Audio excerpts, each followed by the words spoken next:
Сайн байцгаана уу? Skyra-с уг тавтай морил Тэнгэрээс олсон санаа зурлыг танд хүргэж байна. Өнөөдрийн сэдэв мөрөөдөл. Үйлс надад далавчтай эмэгтэй болон шуудыг харууллаа. Далавчтай эмэгтэй нь мөрөөдөлтөө хүрэхээр зорж буй нэгнийг илтгэж байгаа бол шууд нь түүнийг дэмжиж чиглүүлж байна. Ингээд зургийн дөрүүд юу илэрхийлж байгааг харцгаая. Далавчтай эмэгтэй. Энэ бол мөрөөдлөө биелүүлэгч гол дүр. Бидний мөрөөдөл шууд биелжихдгүй нь нөхцөл боломж бүрдэх гэх мэт гадаад шалтгаан, сэтгэл зүйн болон энергийн сад гэх мэт дотоод шалтгаанаас болдог. Зураг дээрх дөрүүд далавчаад ивэн байгаа нь аль хэдийн өөрлөгөө өнгийсэн, зорилгоо тодорчилсон хүмүүс үзэх бололтой. Тиймээс та мөрөөдлийнхөө зөв хурдан аван нисгэд бэлэн болжээ. Урт замчлах 2 шувуу. Бидний сайхан сэтгэл ба ухаан. Сайхан сэтгэл нь юмд хайр инэрлэр хүлээцтэй хандах, амьдрал талархах сэтгэл юм. Цаашилбал нөхцөл болцолгүйгээр тэлсэн нэгүүлсэнгүй дээд сэтгэл. Ухаан нь чихээрээ сонсож, бодлороо тунгааж, туршлагаараа олсон ухаан юм. Цаашилбал мэдрэмжээрээ анирдаж, ухамсараараа таньж, дотоод туршлагаараа онож мэдсэн бэлгүүн. Зөвхөн сайхан сэтгэлээр эсвэл зөвхөн ухаалаг тооцооллоор юмд хандлаггүйгээр мэдрэмжээ сонсож 2 замчаа ашиглавал дараа нь та өөртөө баярлж магадгүй юм. Ойрхон нисэж буй гэгээхэн шувуу буюу бидний хувь заяа. Мэдээ гэвэл мэрээ, чадъя гэвэл чармай гэдэг. Заяа гэдэг нь байж байдаг зүйл биш. Олох ёстой зам байж мэднэ. Үнэхээр өөрийн дотоод дуудлагаа сонсож чадвал явах замаа олдог. Мөн таны анхаарлаа хандуулж байгаа зүйлсийг сайн муу гэхгүйгээр ертөнц дэмжиж өгдөг зүй тогтолтой. Тиймээс юунд анхаарлаа өгөөд байгаагаа анзаараарай. Санаа сайн бол заяа сайн гэдэгтэй. Мөрөөдөлтөө хүрэхэд юу саад болж байна вэ? Нэгдүгээрт далавчаа мартах буюу өөрийгөө дутуу үнэлэх.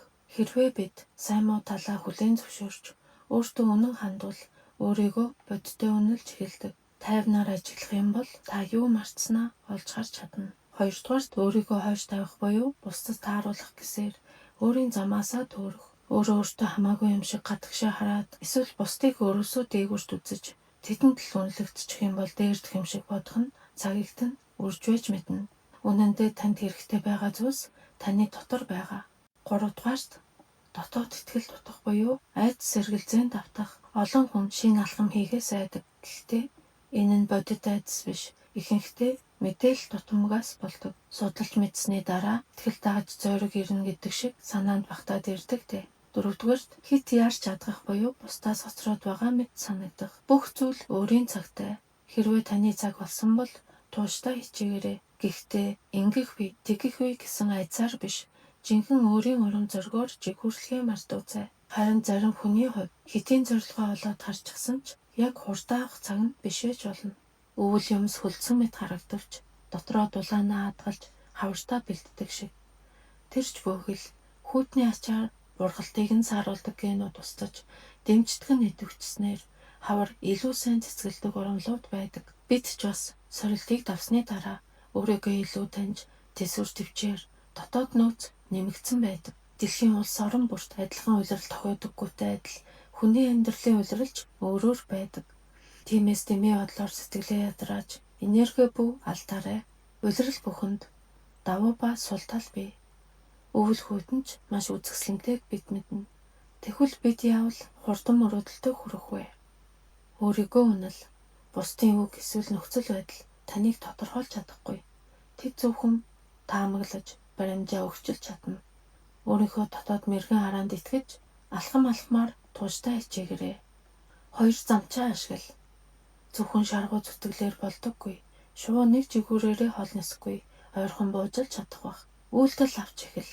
Дотроос нь чиглүүлэг тохио өгөөд утсан ч бодоод л яваа бол жижигхэн үйлдэлээс эхлээрэй. Зүгээр талавчаад ивээд үз.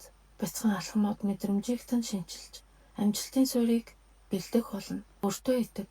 Хийх хүнд арга олдно. Хийхгүй хүнд шалтгаан олдно гэдэгтэй.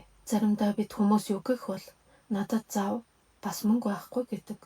Шийдвэрээ нуцтай гаргасан л бол урагшлаад байгаарай. Дэмжлэг хүс. Шувуу дээшээ бүгд харж байгаа биз? Өөрийг чинь дэмжих гадаад болон дотоод хүчин зүйлс байдгийг танд сануулж байна. Ганцаараа зүтгэх гэлгүй бусдаас тусламж хүсгээс битгий нэрлэхээрэй. Чадгаараа хичээгээд чадлаасаа итгэцнийг нь ертөнцийн урсгалд даатгаж болно. Гэгээн хүсэл бүхэнд нь биелэх болтугай. Танд амжилтын дээдийг хүсье. За ингээд надад төрсэн сэтгэл болон зургийг тантай хуваалцлаа.